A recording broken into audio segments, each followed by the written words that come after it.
লৰা ছোৱালীয়ে খুধে স্যাৰ পুলিশত আমাক আকৌ ইন্টাৰভিউ কেতিয়া ওলাব এটাই মই উত্তৰ দিও যে এতিয়া পুলিশৰ ইন্টাৰভিউ চলি আছে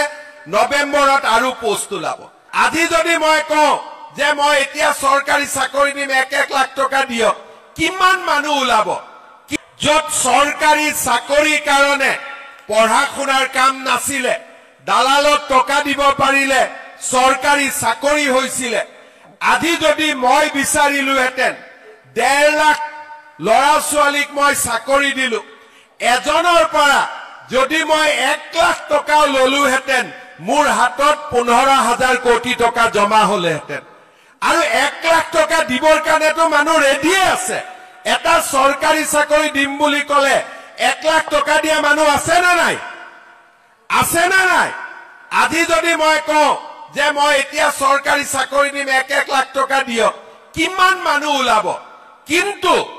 আজি ভাৰতীয় জনতা পাৰ্টিৰ সৰকাৰখনে 1.5 লাখ সৰকাৰি চাকৰি দিলে কাৰো পৰা এটা টকা তামুল পান এখনো নোখোৱাকৈ আজি 1.5 লাখ মানুহক চাকৰি দিলে তাৰ ফলত লাভ কি হৈছে চাকৰি পুৱাই চাকৰি পাইছে কিন্তু তাৰ লগত মানুহৰ পঢ়া শুনাৰ প্ৰতি বিশ্বাস হৈছে যে পঢ়িলে চাকৰি পাম পঢ়িলে কৰ্মসংস্থাপন পাম আজি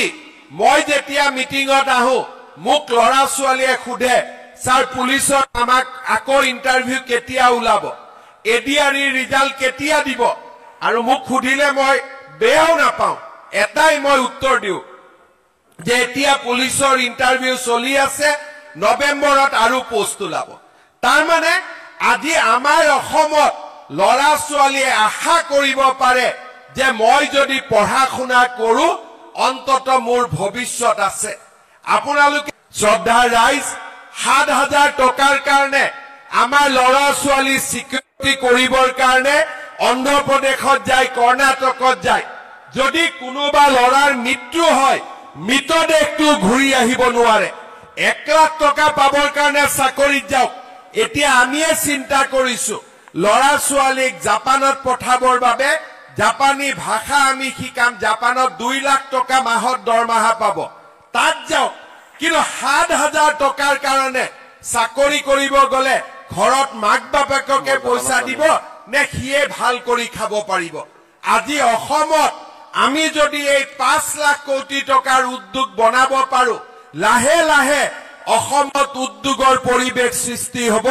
কোনো মাকৰ পেটৰ লৰা ছোৱালী কৰ্ণাটক হায়দৰাবাদত 7,000 টকাৰ কাৰণে চাকৰি কৰিব যাব নালাগে সকলো লৰাক আমি অসমলৈ ধেমাজিলৈ উভতাই আনিব পাৰি আজি মই যেতিয়া মিটিংত আহো মোক লৰা ছোৱালীয়ে খুধে স্যাৰ পুলিশত আমাক আকৌ ইন্টাৰভিউ কেতিয়া ওলাব এডিআৰই ৰিজাল্ট কেতিয়া দিব আৰু মোক খুধিলে মই বেয়াও নাপাওঁ এটাই মই উত্তৰ দিও যে এতিয়া পুলিশৰ ইন্টাৰভিউ চলি আছে নৱেম্বৰত আৰু পোষ্ট ওলাব তাৰ মানে